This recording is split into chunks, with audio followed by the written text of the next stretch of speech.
the dimensional notion of the god Ganapathi and a Buddhist Sutra.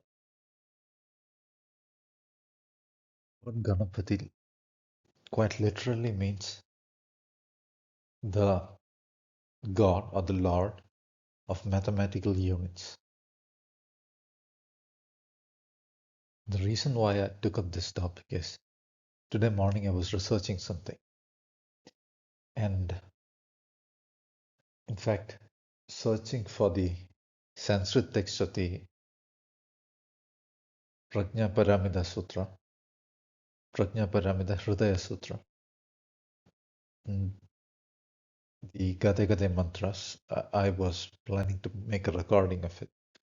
So I wanted to prepare the text in a particular script initially. So when I did the search, I came across a Buddhist Sutra, which is in fact in the form of praise to the god Ganapathi.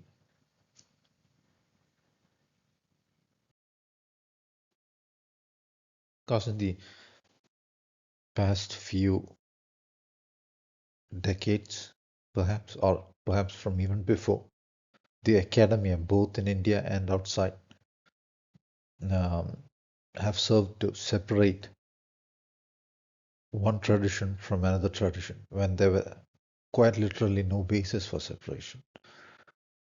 It is virtually the exact same theory, just the approach, the exact same view of reality. People could share the same view of reality and could have different approaches, just like there are different approaches within Buddhism. Zen is there. Different forms are adopted. Zen is quite different from other monastic forms.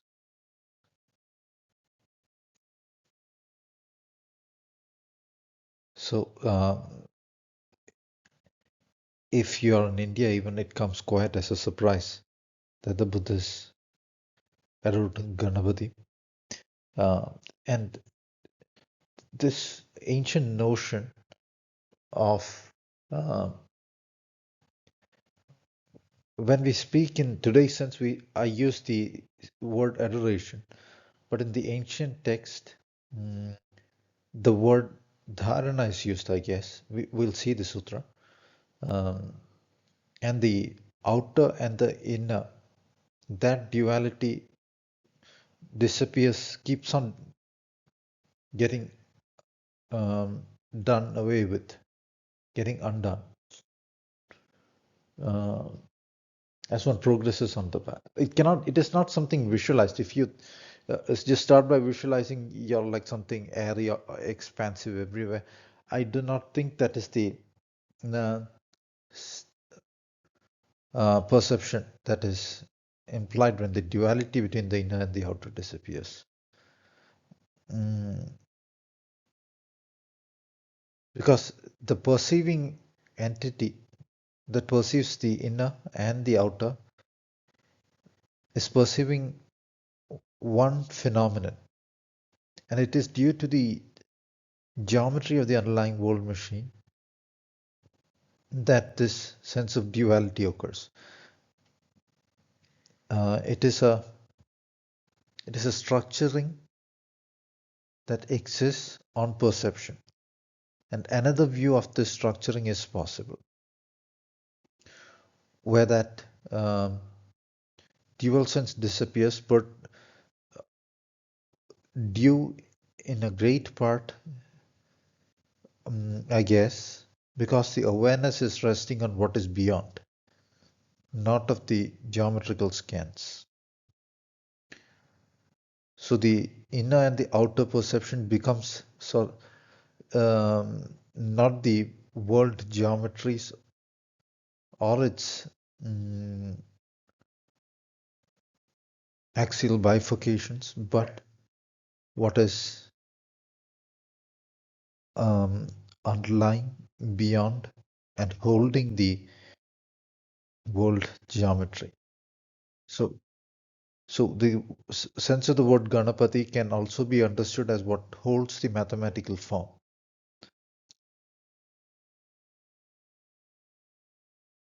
Assuming you're familiar with the iconography of Ganapathi, Ganapathi is depicted often as an elephant-headed god.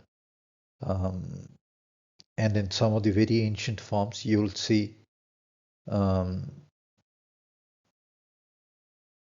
head of the Ganapathi facing. There is more than one head, and it faces different directions. Mm. By very ancient, I mean uh, forms that are at least a few centuries old. I did not mean to say uh, mm, that we even have forms that are several thousand years old. We possibly do not. Um, so I just wanted to mention that the iconography of the god Ganapati is of a human form with an elephant head. This is an image of um, the part of the brainstem that emerges from the brain. It's called the pons. And this structure, particularly when it's viewed from the side, um, looks like the head of an elephant. And the nerve, when you see it from one side, looks like a tusk. Um, and of course, what extends further down is the spinal cord. So that is like the trunk of an elephant. The next slide is a side view of the same. This is a side view of the pons. You could imagine the lammus like the forehead of the elephant, head of the elephant, and then you have the uh, trunk and other structures coming up, coming down. There's a sort of a vague map to the form of an elephant head and trunk, if one is willing to see it. It is anatomically at the top of the spinal cord thalamus structure, which kind of appears as the elephant head and the trunk.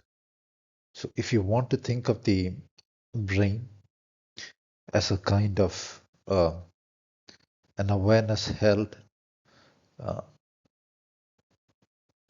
center of force, then you could think of as the thunder god as rested above the elephant. The elephant here in this case would be white colored.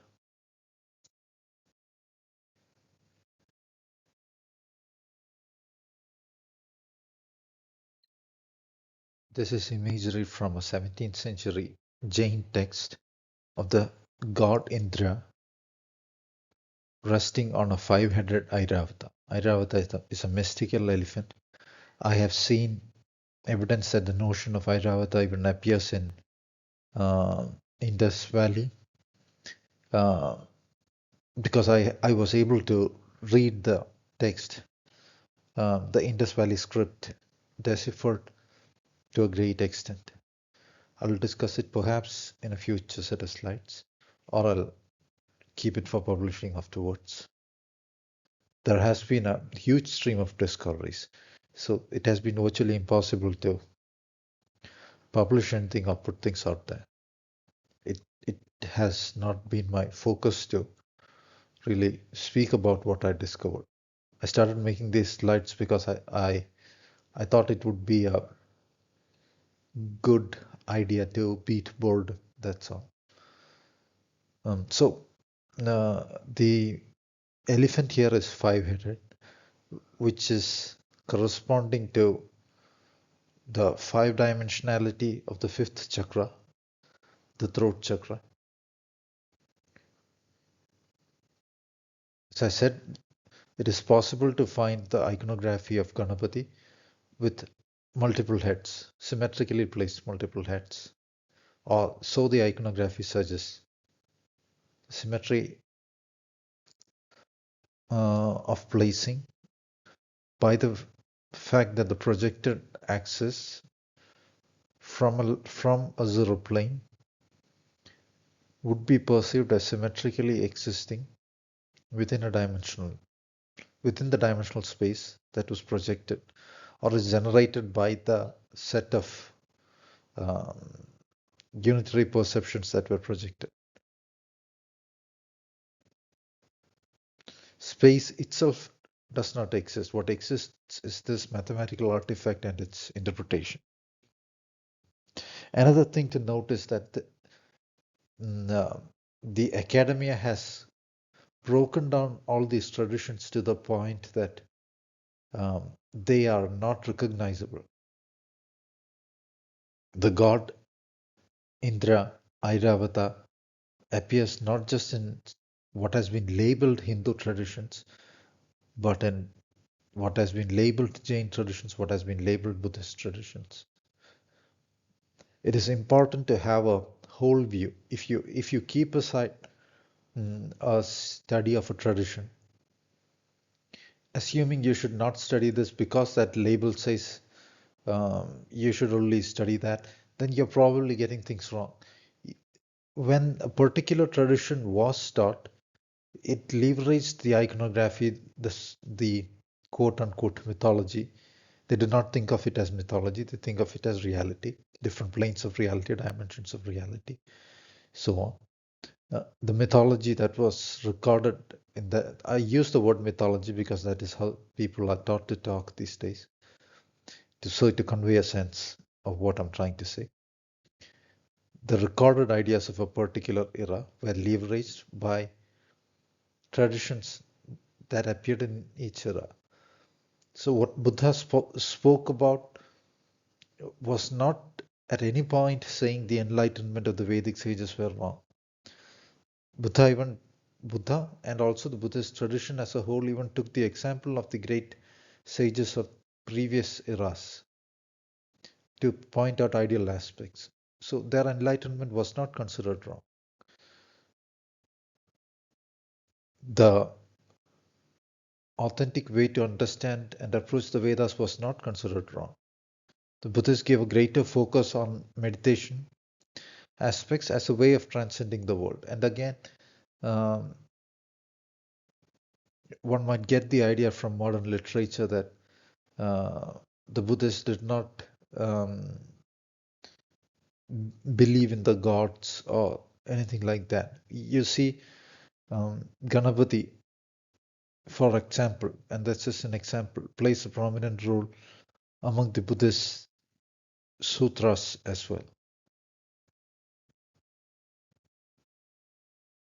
So back to what I was saying, to understand a particular tradition, you need to explore things in a whole sense, and not just the aspect of understanding the tradition, which would be like if you are somehow like a dry academic researching a tradition. But if you are attempting to understand the reality that particular tradition were discussing, you have to understand the symbols and the iconography that were used as a language for discussion. And you cannot do that if you do not research the knowledge systems that existed at a particular era. It is like saying you cannot study physics if you do not explore a language such as English or French in which you could read a physics text. Ultimately, fields of knowledge are not distinct. You cannot separate mathematics and physics either.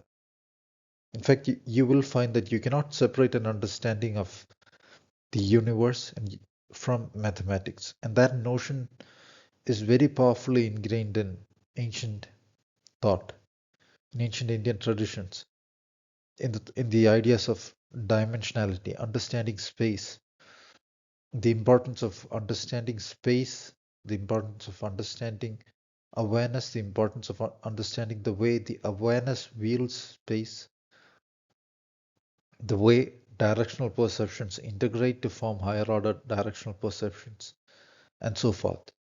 So that to say that these need to be the focus, one had to often use iconography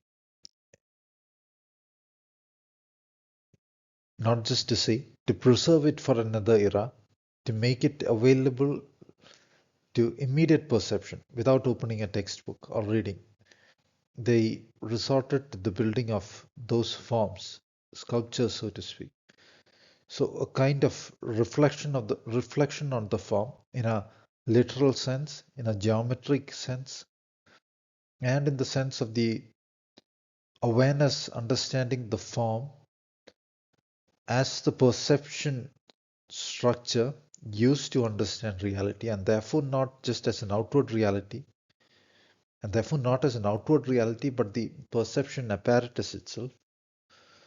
Mm, That was the goal of iconography in a particular sense. It was not to build uh, beautiful buildings or anything. The goal was something profounder.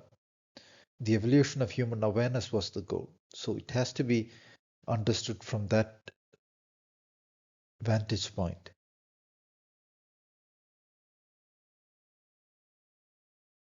The Indra and Brahma occur in the Buddhist tradition as well. We have to, as I just mentioned in the previous slide, take up a whole study of the data that is available and not so much separate it into this tradition versus that tradition. Mm, Even regarding mythology, different traditions have different versions of mythology.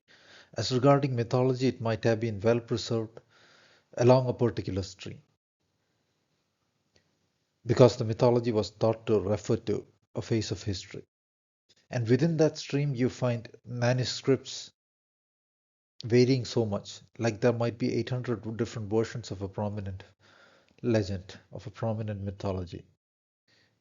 So, but then within that particular stream, you find a greater level of attention paid to that mythology, a greater devotion to preserving the mythological tradition.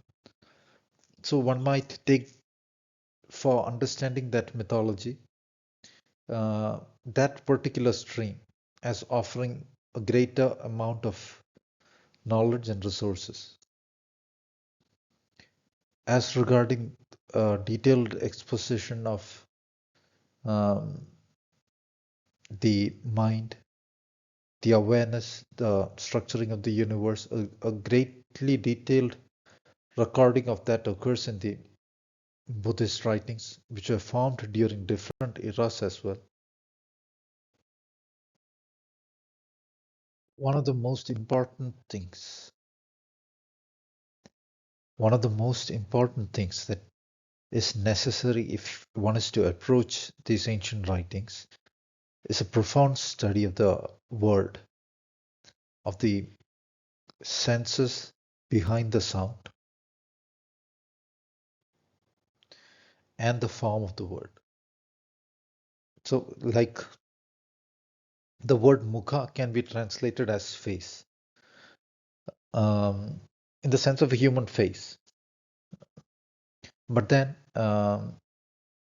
what does it mean in a particular sutra when it might say something such as Pratimukham Upasthabitya? It could be read as Sati Pratimukham Upasthabitya.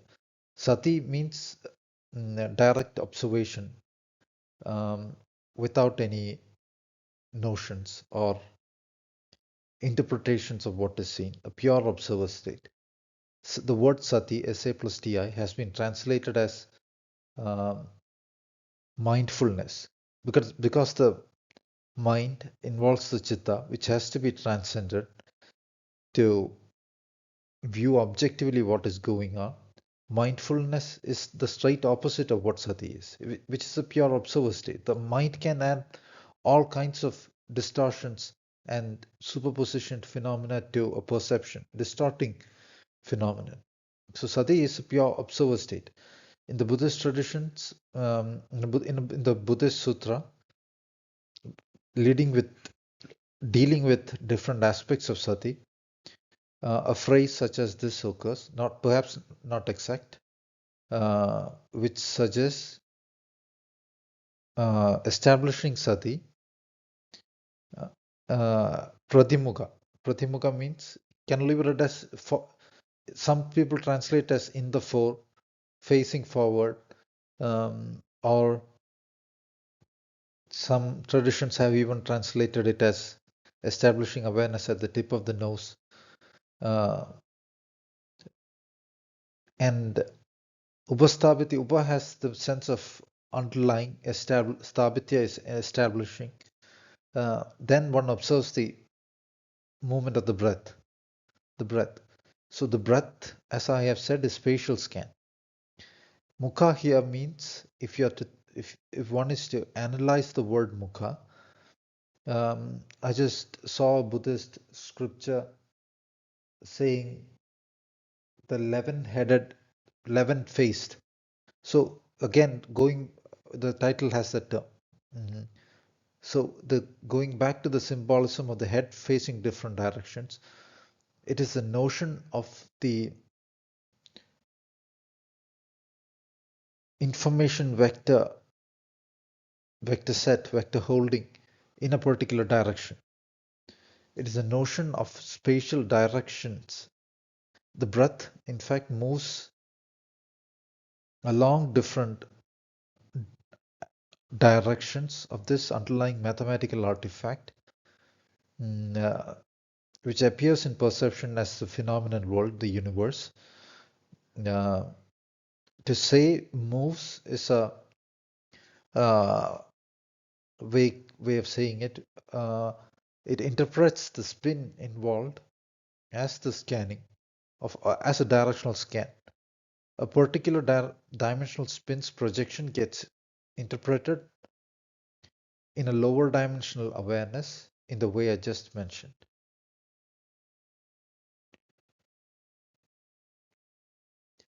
Again, to understand the word mukha, one can refer to the writings of other traditions, which would say the Upanishadic traditions, the Bhagavad Gita, would have phrases like uh, describing the God principle as Bahuda Vishwata Mukham, something of the sorts, meaning manifold, facing the universe.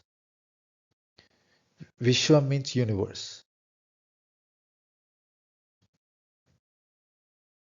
So that particular sense was also there to the word. And the awareness sparks are situated in,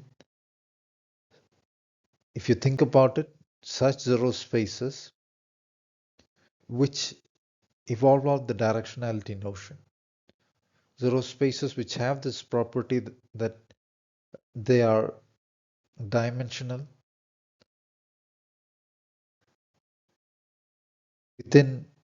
within the other, in the sense of n minus 1 within n.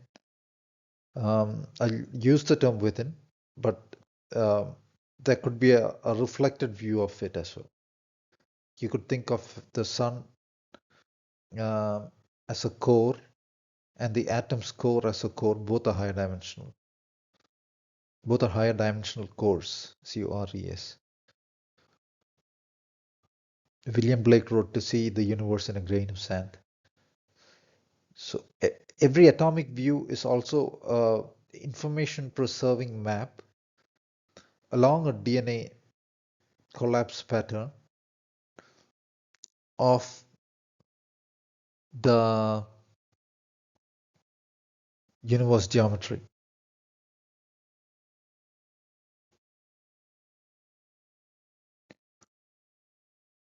One might say that the information available to an awareness of a plane is dependent on its DNA as well.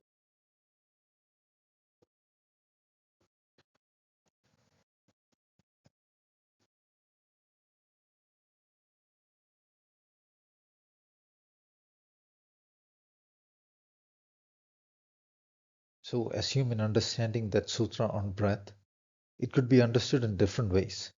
Even when they interpret it as awareness on the tip of the nose, that is not off mark because The tip of the nose corresponds to the zeroth order zero. Everything has to ultimately be emergent from that zeroth order zero. Everything in the sense what is of the geometrical mathematical vector set, not what is beyond, of that structure has to emerge from the zeroth order zero.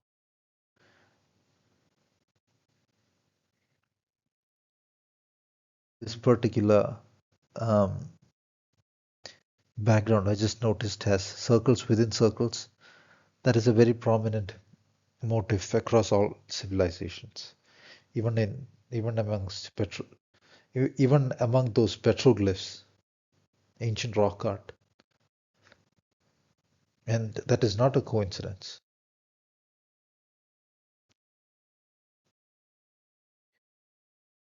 I had um, given the AI the term alien yoga meditation, and it returned this imagery. Just a simple phrase, 3 or 4 words.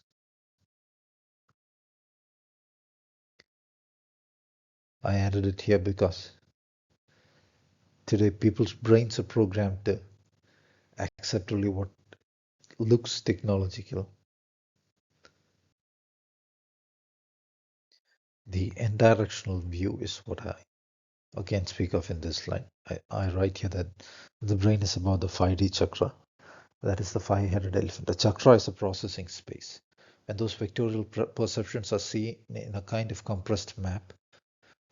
Often a map into a 2D plane is also involved in the perception. So it appears as a chakra or a disk which is bright and the way it appears. And it can appear in different ways because the geometrical patterns can have different dimensional geometries and views with and without collapse patterns.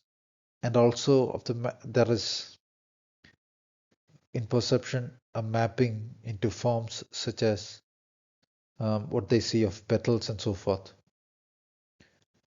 Um, the information does appear in that sense.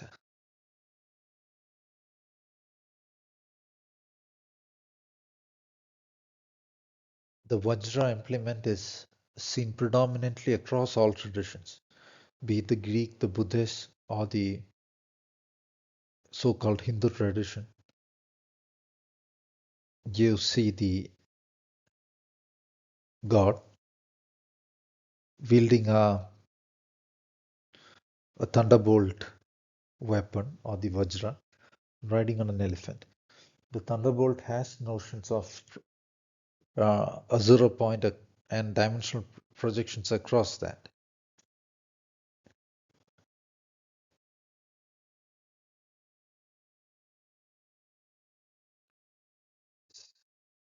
A few centuries old statue of the god, apparently, you'd have to verify.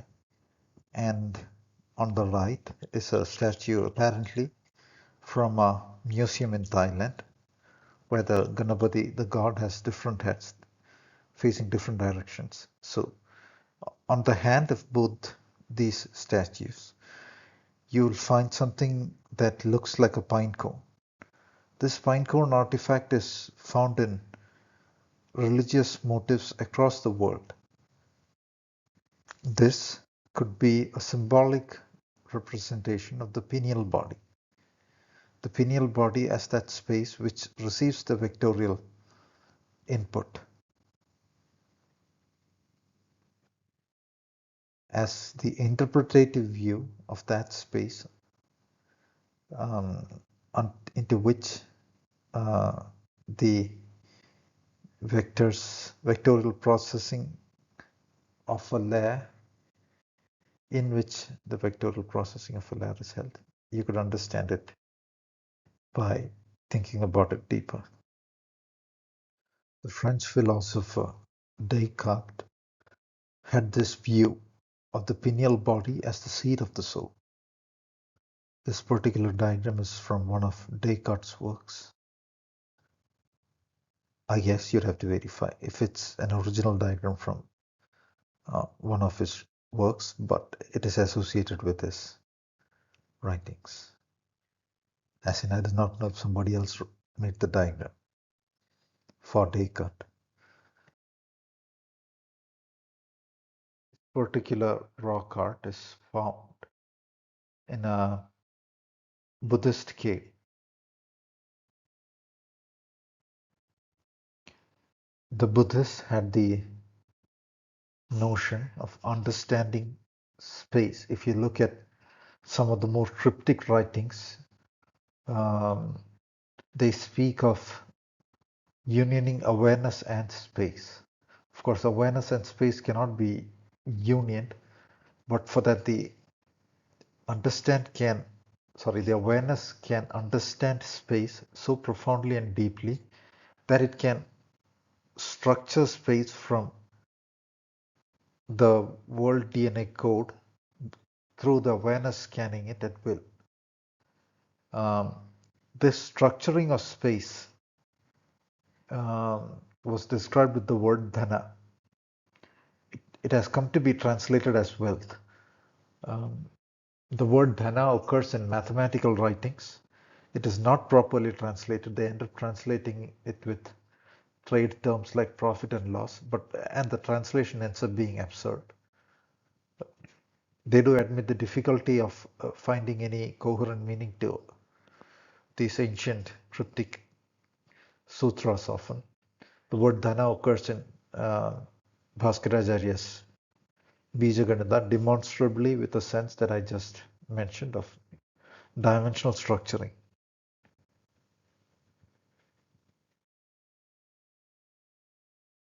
For me, this is very much reminiscent of the meaning of the Gade Gade mantra. Gade Gade, Paragade, Parasangade, Bodhiswaha. The Brahmi form of the sound Ga is that angular form. And that is profoundly what is suggested in the meaning as well. Here you see information collapsing onto a higher dimensional zero. This is the structuring of 4 space into what is 3 space, into 4 different 3 spaces along 4 different orthogonal axes. And that is exactly where modern mathematics fails. That is a scene in Mortal Kombat. I think Johnny Cage versus Goro. When Goro falls, Johnny Cage says, "That's where you fall. That's where you fall." Something like that. 90s Mortal Kombat was kind of popular. So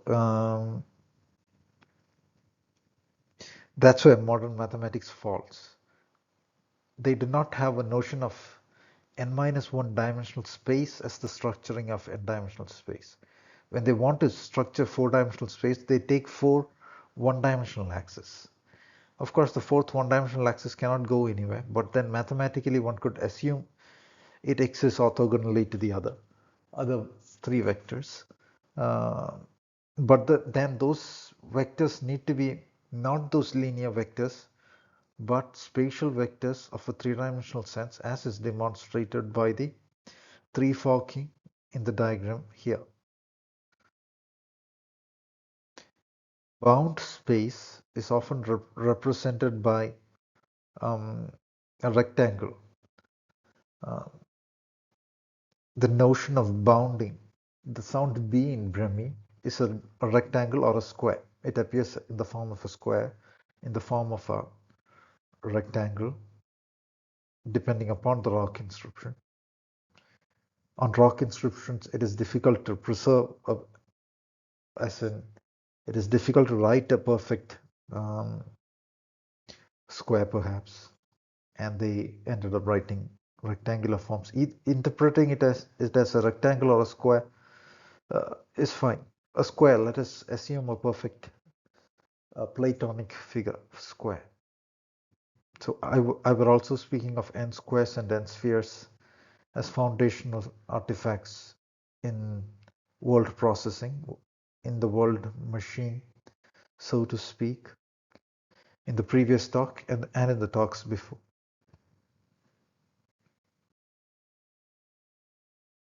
I who can read in between the lines and on blank spaces, the correlation not be obvious. So it won't be discussed in depth here.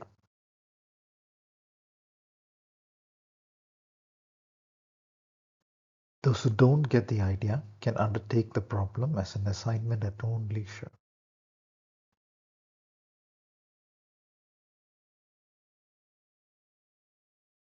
This is a bronze statue of Ganapathi from Nalanda. You see the holding of an artifact in one hand, which is shaped somewhat like a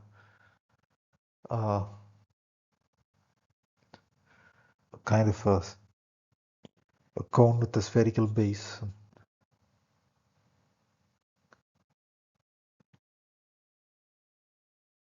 Again, this is to emphasize the fact that there is no such thing as this tradition versus that tradition. In the Buddhist writing, it is said that Buddha, after enlightenment, spent a retreat studying the Vedas.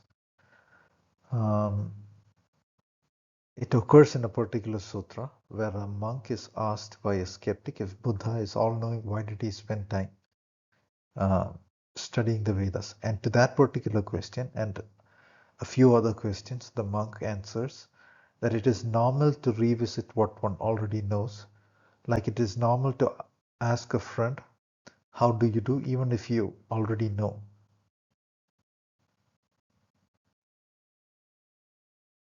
And there is evidence that the Buddhists made attempt to preserve the Vedas.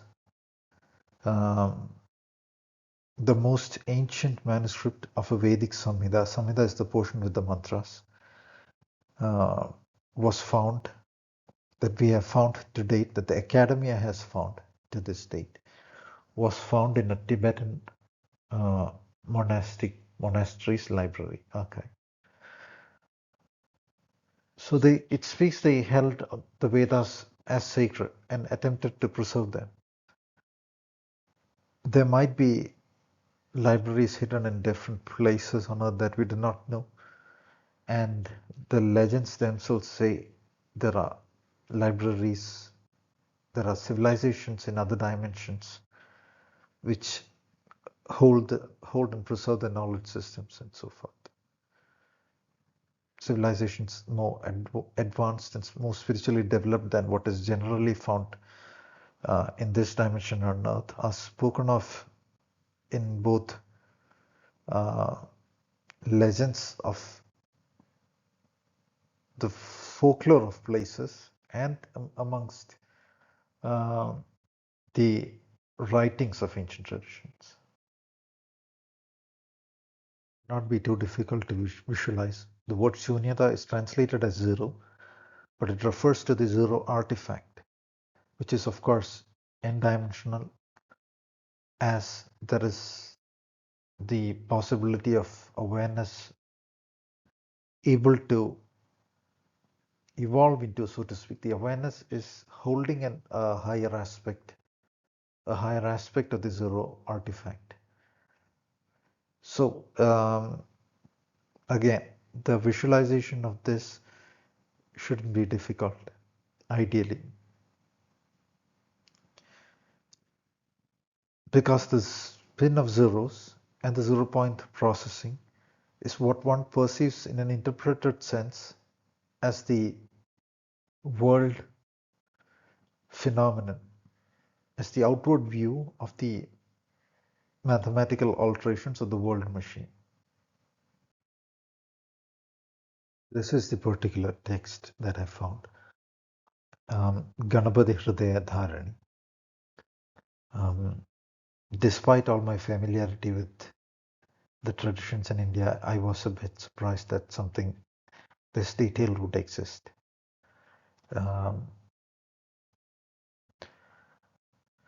Often traditions that we now see, because of loss of knowledge that occurred in different eras, we find engaging in a outward adoration alone, and often due to a want of material growth. So there is an obscuration of the idea of inner growth, evolution of the awareness, and so forth. Ganapathi means the lord of the ganas. Gana can mean mathematical units. Mathematical units form under operations. Unit, operator, unit is a unit. Unit, operator, unit in bracket. Or if you want to put it in the other form, operator, unit is another unit, which can be acted upon again by another operator among a set of operators available within the world machine processing dynamic held by the awareness. So the next word after Ganapathi is Hridaya. Hridaya can mean core. So in that sense, the core of a 0 point, core of the zeroth order zero, of the artifact that I earlier described, which I will discuss in greater detail if and when I upload the lecture 8 of the Yoga Sutras. The Hridaya of the zero within zero symbol, which we see a lot amongst petroglyphs, amongst ancient civilizations, records in general, amongst the records of ancient civilizations in general. The Hridaya of it would be what leads into the center of it, the core. Hridaya can also mean heart. Dharana is a word for a dynamic meditation. Like Yoga Sutra speaks of two dynamic aspects of meditation, dharana and dhyana, and then the absorbed meditation, which would be samadhi. Absorbed one is still. One could think of it as still, but the notion of it is that it is absorbed into that which is quote unquote meditated upon. The awareness is one with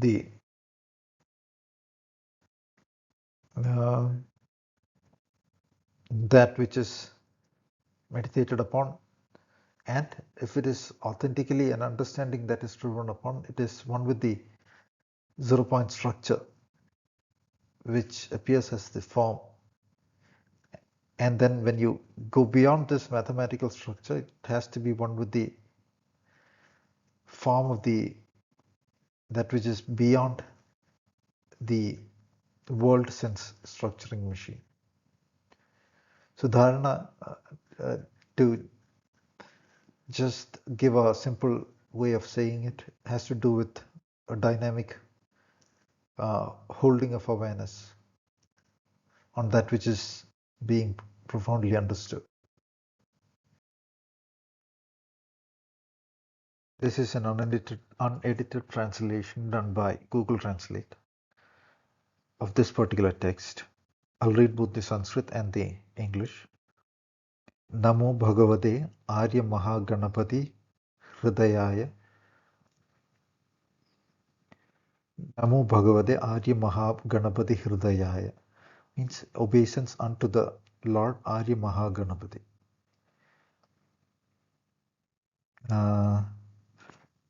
Mark where I'm reading. Let me get the point.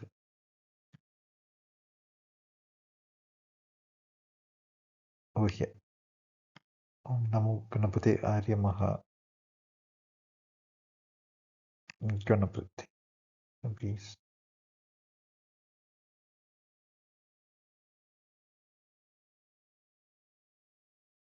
That is a sacred symbol among different ancient traditions. And the symbol above is also found in a lot of ancient glyphs. It kind of suggests a mathematical operation. So the next sentence says, Namo Ratnatrayaya, meaning obeisance to the 3 gems. The 3 gems, I tend to think of it, of course, it can refer to the 3 baskets of Buddhist Sutras, the 3 gems. can also refer to the operator set. The mathematical operators tend to form um, a, a tripartition, a three, like there's two kinds of addition, the way I understand it as of now. One is the superpositioning of these dimensional planes. The other is the superpositioning of vectors on a particular dimension. Then you have the operator that I just mentioned, which involves movements across dimensions. The ancient form of Om in Brahmi script is like, so more a horizontal line, a vertical line, and again a horizontal line, and a single dot.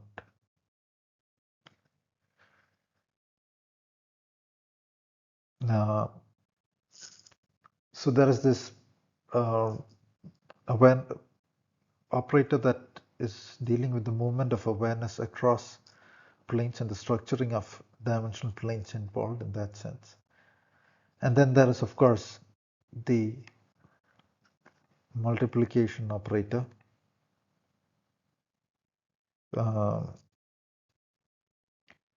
which acts binding projected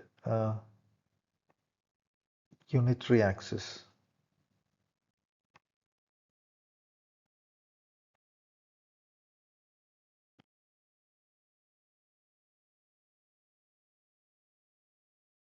The zero artifact has this property of holding the unitary axis in two different states. One is in a superposition state, which becomes like the vectors on the sphere, and another is in a multiplicative state, which becomes the axial fiber spindle. The fiber spindle is what appears in the human anatomy as the form of the fibers of the spine, plausibly. Because my discoveries and research along these lines are going on, are just underway. It is not a done theory, that is what I'm saying. So the next paragraph says, Evam maya shrudam ekasmin samaye bhagavan rajagrihe viharati sma.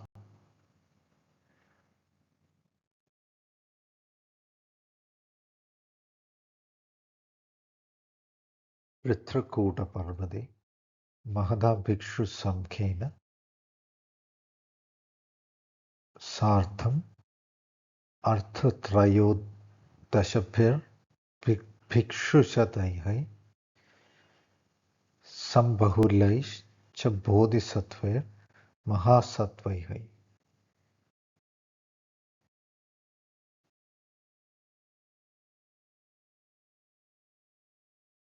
I'll read it again. Grithrakuta parvade mahada bhikshu sankhena sartham arthatrayodashabhir bhikshu shatayhai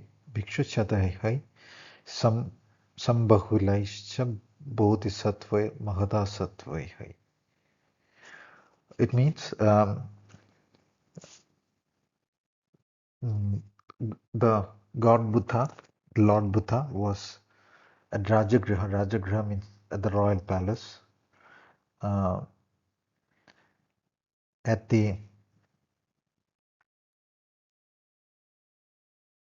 Grithnakuta Parvade, I think it means the vulture peak.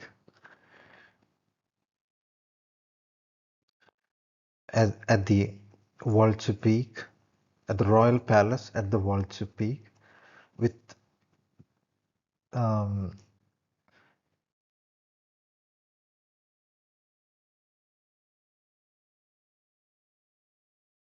1,350 monks, 1,350 artha means half, trayodasha, artha trayodasha bhir.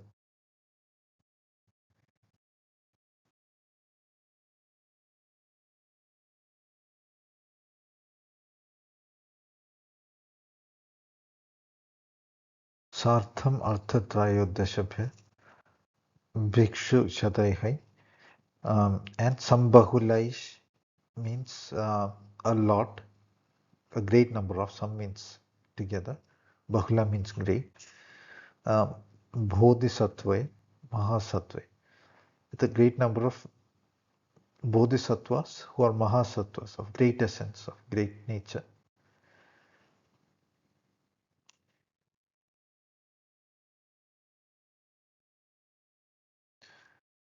Tena kalu punaha samayena Bhagavan Ayushmantam Anandam Amantrena Sma.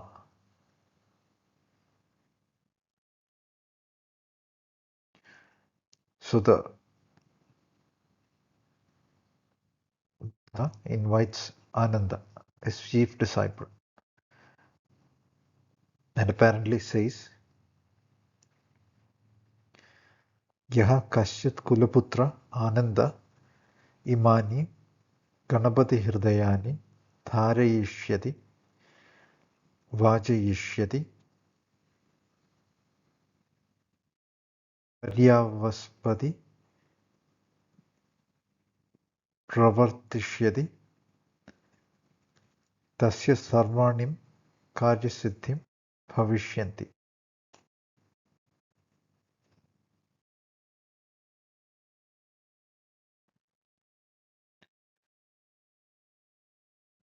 So, Yakaschit Kulaputra means whoever is born in a noble lineage or is part of a noble lineage.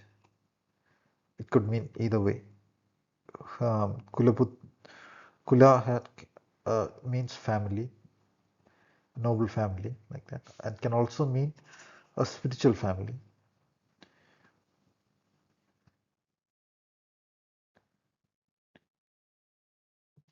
Ananda, O Ananda, Imani, Ganapati Hridayani. These verses, there is this Ganapati Hridaya, Dharayishyati, shall engage in dharana on, Vajayishyati, shall recite or speak or engage the words of,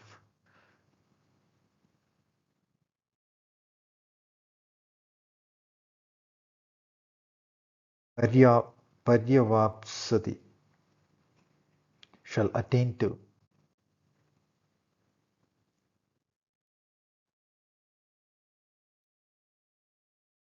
Pravartishyati.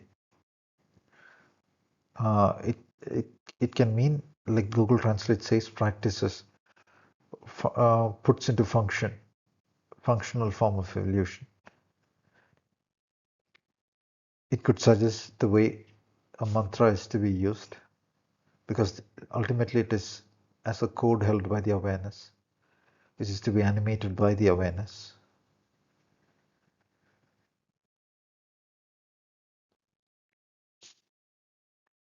Tasya sarvani karya siddhani bhavishyanti.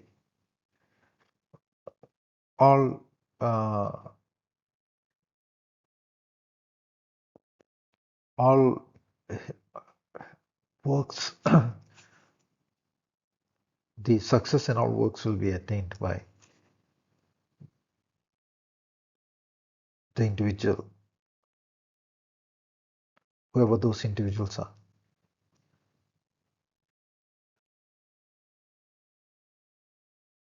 So now the mantra begins. Om Namo Astute Mahaganapataye Swaha.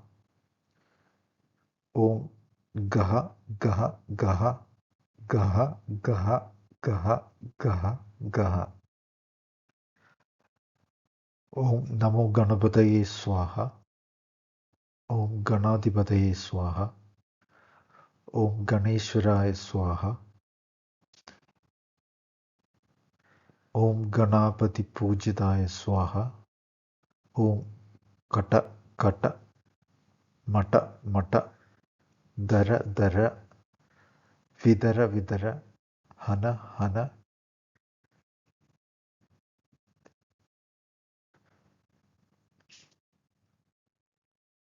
Grihna Grihna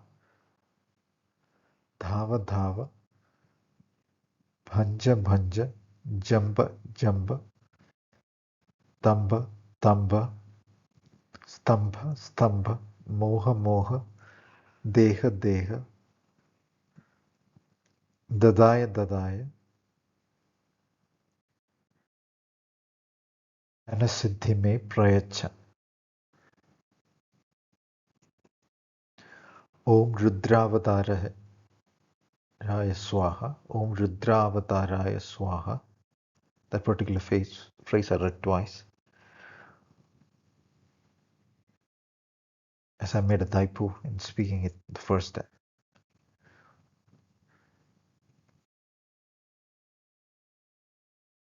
Om Adbhuta Bindu Shubhita Chittam Mahahasam Agachadi.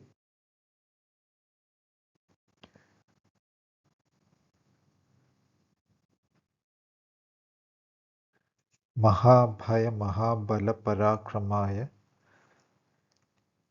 Mahahasti Dakshinaya Dadaya Swaha. Om Namo Astute Mahaganapataye Swaha. Om Gaha Gaha Gaha Gaha Gaha Gaha Gaha Gaha.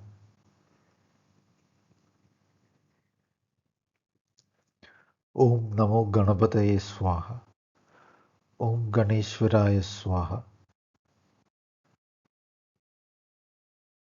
Padaye Swaha.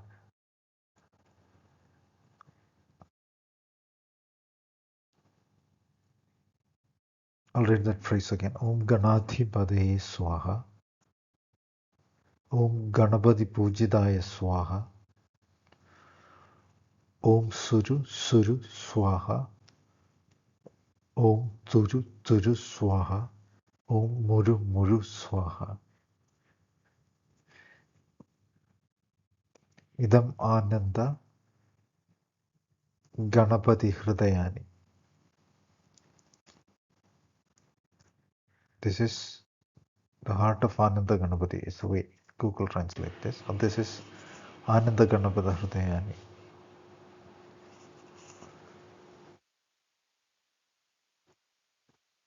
Ya Kashit Kulaputro va Kuladuhita va Bhikshur va Bhikshuni va Upasako va Upasika va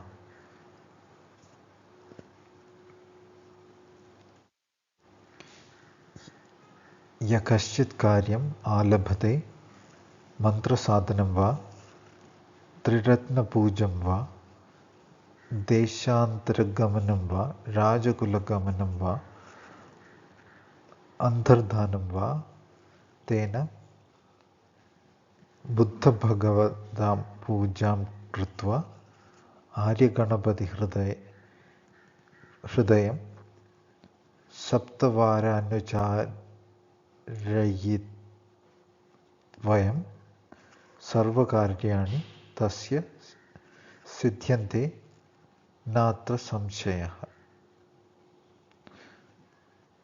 That is, whoever is a son of a noble family or a daughter of a noble family, a monk or a nun or an adept or an adeptess,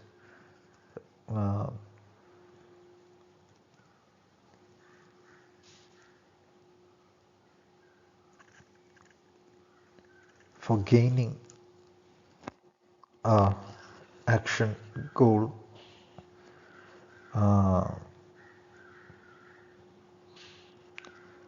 be it be mantra sadhanam, or the worship of the three jewels,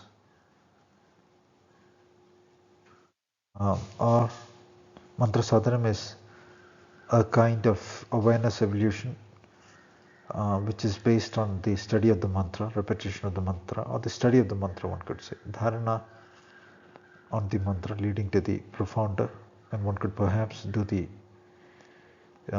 deeper meditation, the jhanic process, the dharana dhyana samadhi process, on that which is unveiled.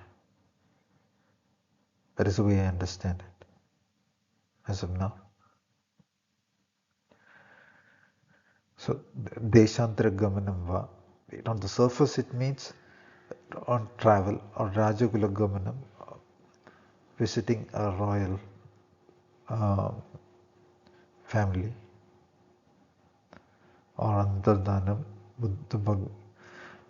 for any of those purposes. Deshantara Gamanam can also mean profoundly understanding the nature of space. Desha means space, Antara means within, Gamana means movement.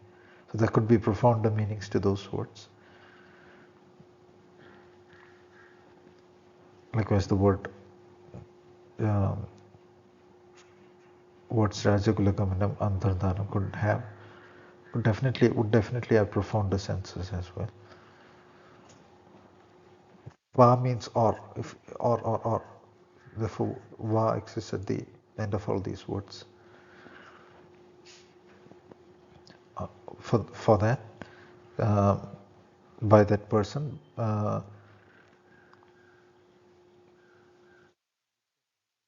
Pujam Pritva, after worshipping Buddha Bhagavan,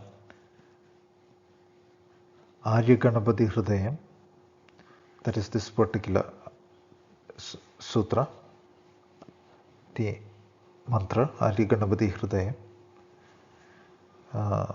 Saptavaranucharyatitvayam,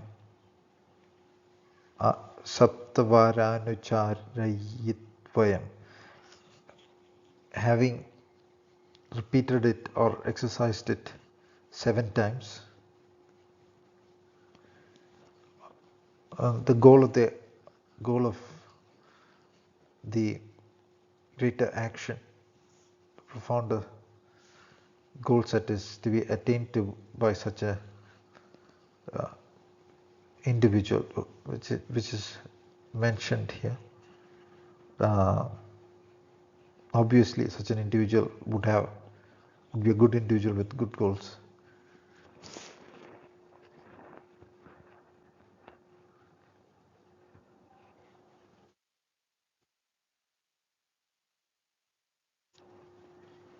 Tasya siddhante natra samshya. He or she attains to the goals of the spiritual actions.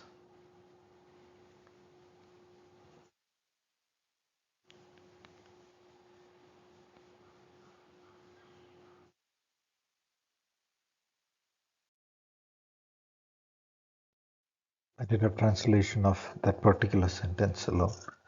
Dine means daily. Kalpam utthaya sarva saptavaranu charayitvayam mahasaubhagye bhavishyati. If this is recited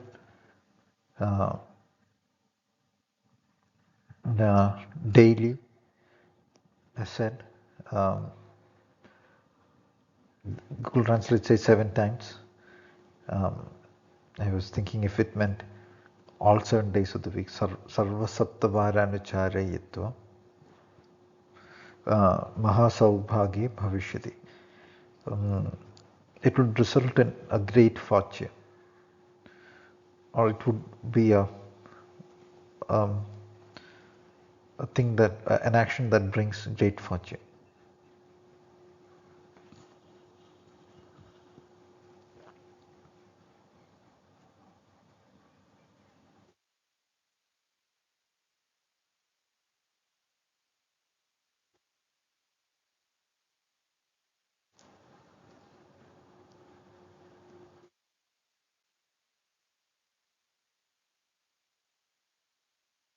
Rajakulagamanakale Mahaprasado Bhavishyanti.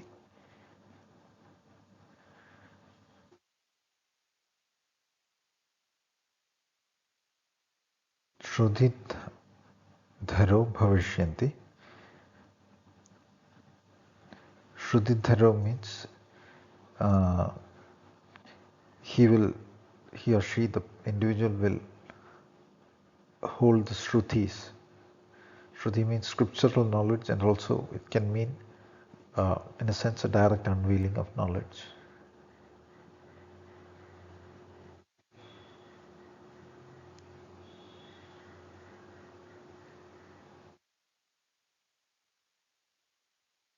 like the Vedas, they say the sages could read it from the sun, the rays of the sun, and so forth directly.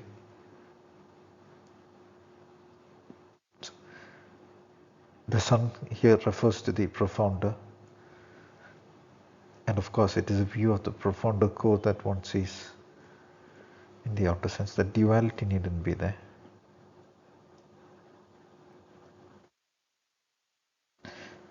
They would also refer in a more direct sense to the eye of the sun. That is what is within the within of the shunyata, which appears as the solar sphere in the dimensional mechanics of this plane here. Na chasya kaye mahavyadhayo bhavishyanti. Nor would any great diseases strike that body.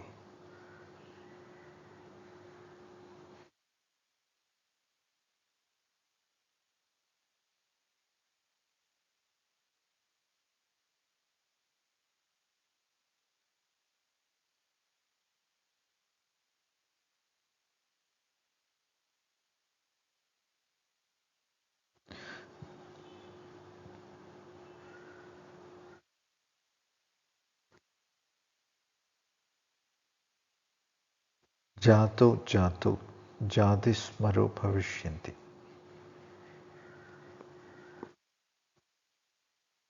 I guess it refers to the memory of different existences, births. Google has missed the translation. I'll just try feeding it to Google afterwards. Or perhaps not, just a second.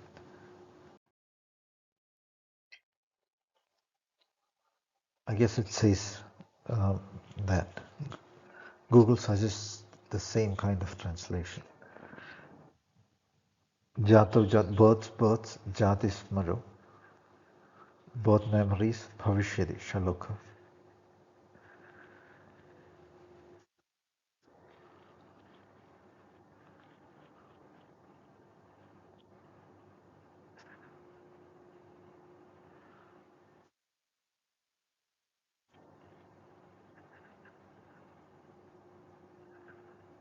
Idam avochat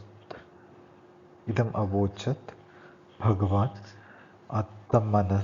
Attamanas te cha bhikshvas te bodhisattva mahasattvahas sa cha sarvavadi pashat svedmanushasura sadeva manushasura garuda gandharvascha logo bhagavado bhashidam abhyanandaniti.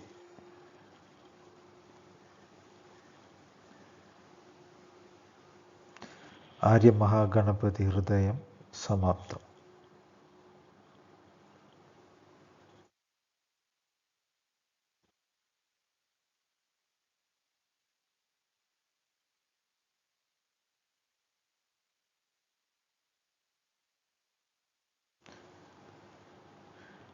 I'll read the last but one paragraph again.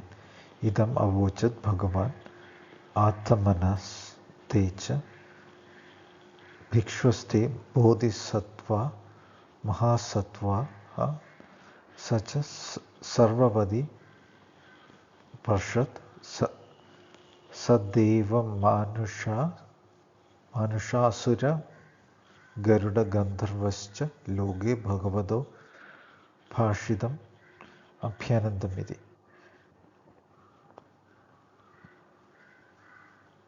So all those who had assembled there, the gods, the human beings, the Garudas, Gandharvas, all of them rejoiced at the words of the Bhagavan, the Buddha.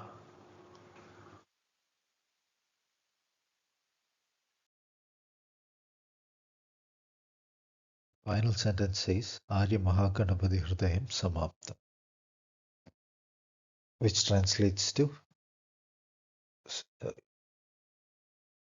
vaguely the sense of here ends the sutra, Arya Mahaganapathi Hridaya. It's like the end marker. Om Namo Astute Mahaganapataye Swaha. Om Ga Ga Ga Ga Ga Ga Ga Ga. Om Namo Ganapataye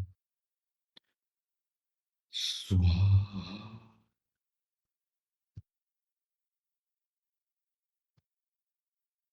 Om Ganapataye Swaha. Om Ganeshwaraya Swaha. Om Ganapati Pujitaya Swaha. Om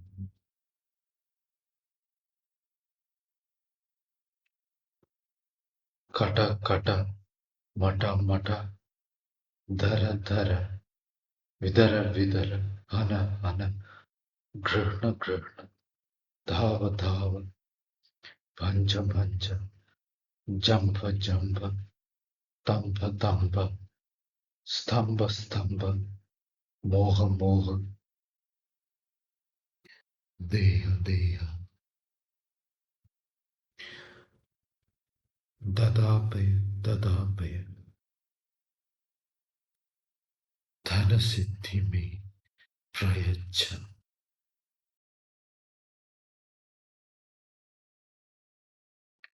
Om Rudravataraya Swaha. Om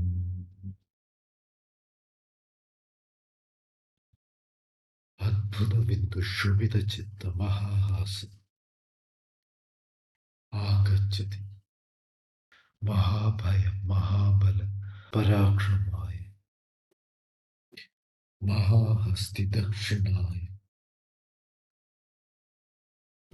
Dadabhaya Swaha.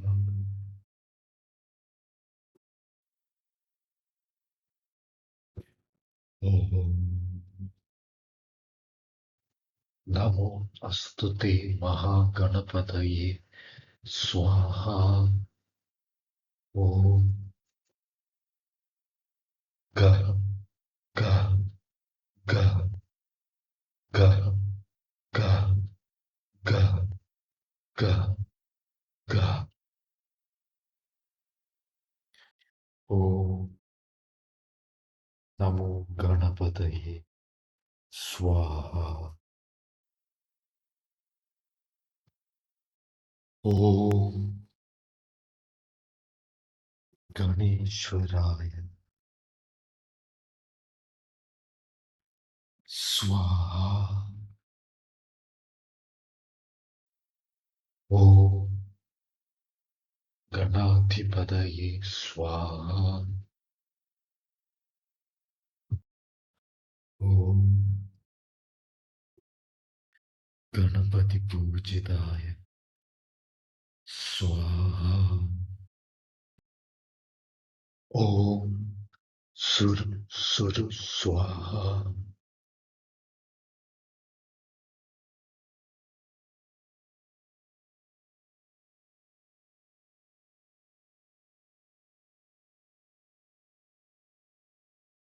Om Turu Turu Swaha.